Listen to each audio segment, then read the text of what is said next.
In an interesting tweet, the U.S. Department of State urges Americans not to delay traveling home if they are currently abroad.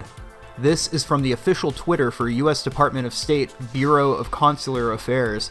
The Department of State urges Americans not to delay travel home. Transportation options may soon be unavailable. This means if you're American and you're abroad, now is the time to come back home if you plan to, if you haven't already. This was dated a few days ago on April 2nd, 2020. A user responds with this: "Why should they hurry? The way things are going, they're probably better off wherever they currently are." They responded with this: "We urge U.S. citizens who wish to return to the U.S. to do so now or be prepared to remain abroad for an indefinite period." It was that last part that struck with me the most.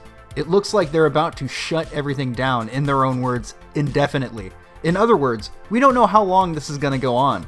This could be a part of normal life moving forward.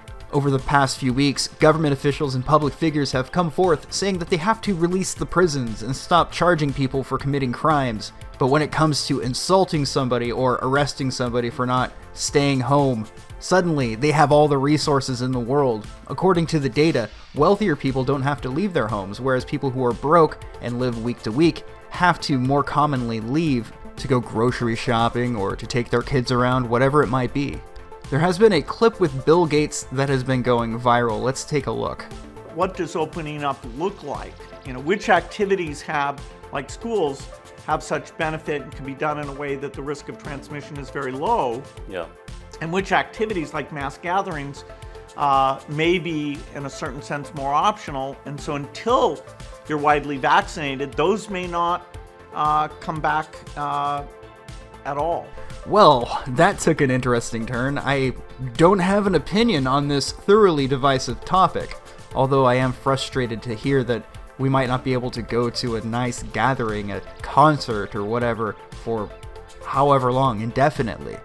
Right now, I would really like to just go see a metal show. Well, hey, it's not all bad. You have your health, but would you like to exchange it for the greater good and a few breadcrumbs? Wouldn't that just be swell? Scientists in London are paying people $4,000 to, get the gift. It says here in the article, the volunteers will be paid 3,500 British pounds according to the Times. To qualify, they must be healthy, aged between 18 and 55 years old, non-smokers, and have a verifiable medical history. Well, I would assume that these people are permitted to go to the hospital. I would hope it would be considered by law enforcement to be essential. If you're looking to find out information on who is staying home, abiding by what they call stay-at-home orders, and people who are violating said stay-at-home orders, Google has this information available to you. Officials and talking heads alike are boasting about this, Google's newly anointed powers to find people who are daring enough to go outside and get some fresh air. Who knows if people who need some fresh air will be confronted at their doors? It's odd that now is the time that this information was utilized, isn't it? It sounds crazy now, but any of this was crazy just a month ago. We are witnessing people being conditioned to demand heavy-handed government intervention in order to make them feel safer. Ask yourself this: in your lifetime, has government intervention ever ended well? Have they ever done a good job? I can say from my experience, no. But now of all times, I'm supposed to unquestionably rely on them. Well, what might the authorities do if you're seen leaving your home? Well, you will be put closely in a cell with 24 other people. Here's an article from The Intercept. In a criminal complaint, police claim an informant, of course, meaning a snitch. This is the new American pastime, tattling on your neighbor for going outside. An informant observed a group of about 25 people hanging out in the Bedford-Stuyvesant neighborhood last Friday night, and that the defendants, quote, refused to leave the location and disperse, unquote, despite the informant repeatedly asking them to do so. But one of those arrested, a 37-year-old woman, disputed the facts described in the complaint, telling The Intercept that she had been in the parking lot with her boyfriend, who was also arrested, when she saw a group of people nearby dispersing into the street, apparently after police ordered them to do so.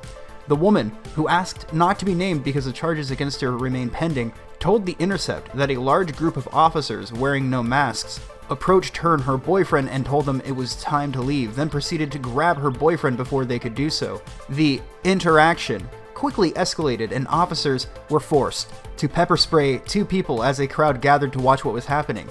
Quote, they actually brought the crowd inside the parking lot once they started bothering me, unquote. Does any of this seem off to you? Does any of this seem not off to you? Everything about this seems sketchy, and even in times like these, you won't find me cheering on some corporation tracking down citizens to send the police to their house because they walked outside. The stay-at-home orders forbid leaving your house at all if you aren't going to the grocery store or somewhere essential, at least in some states. You have to wonder about how strict the enforcement is going to be against regular people like you and me. I know there is nothing you or I can do to prevent any of this, but we can prepare for the worst and hope for the best. My only advice that I can think of at this moment is to remind you to turn off the location function on your phone if you haven't already. Here's another instance of stunning and brave news. This is from April 2nd, 2020 as well. Breaking!